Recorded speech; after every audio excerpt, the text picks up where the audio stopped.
ചാലക്കുടി മലയ്ക്കപ്പാറ അന്തർ സംസ്ഥാന പാതയിൽ കാട്ടുകൊമ്പൻ കബാലിയുടെ വഴിതടയൽ തുടർക്കഥയാകുന്നു. കഴിഞ്ഞ 4 ദിവസങ്ങളിലായി മണിക്കൂറുകളോളം കബാലി വഴിയിൽ തടഞ്ഞിട്ടത് ആംബുലൻസും ബസ്സും ഉൾപ്പെടെ നിരവധി വാഹനങ്ങളാണ്.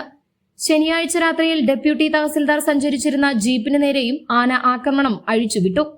ചാലക്കുടി മലയ്ക്കപ്പാറ അന്തർ സംസ്ഥാന പാതയിൽ ആനക്കയം മുതൽ ഷോളയാർ വ്യൂ പോയിന്റ് വരെയുള്ള മേഖലയിലാണ് കൊമ്പനെ സ്ഥിരമായി കാണാറുള്ളത്.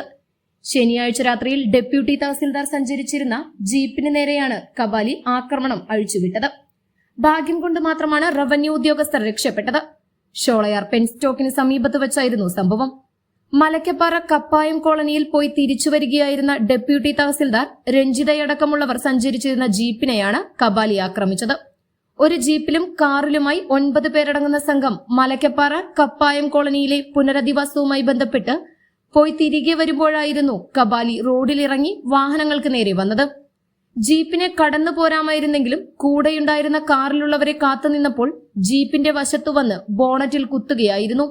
4 ദിവസം മുൻപ് അടിച്ചിൽത്തൊട്ടി കോളനിയിലെ അസുഖബാധിതയായ യുവതിയെ ചാലക്കുടിയിലെ ആശുപത്രിയിലേക്ക് കൊണ്ടുവന്നിരുന്ന ആംബുലൻസ് 1 മണിക്കൂറോളമാണ് റോഡിൽ തടഞ്ഞത്.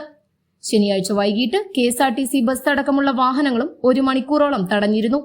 ഇതിനുശേഷം രാത്രിയിലായിരുന്നു റവന്യൂ ഉദ്യോഗസ്ഥരുടെ ജീപ്പിന് നേരെ ആന ആക്രമണം അഴിച്ചുവിട്ടത്. ഏറ്റവും ഒടുവിൽ ഇന്നലെ രാവിലെയും കബാലി വാഹനങ്ങൾ തടഞ്ഞു. രാവിലെ 8:30 മുതൽ അരമണിക്കൂറോളം സമയമാണ് വാഹനങ്ങൾ ഇതുമൂലം വഴിയിൽ കുടുങ്ങിയത്. ആനയുടെ ശല്യമുള്ള മേഖലയിൽ വനപാലകർ പെട്രോളിംഗ് ശക്തമാക്കണമെന്നാണ് യാത്രക്കാരുടെ ആവശ്യം.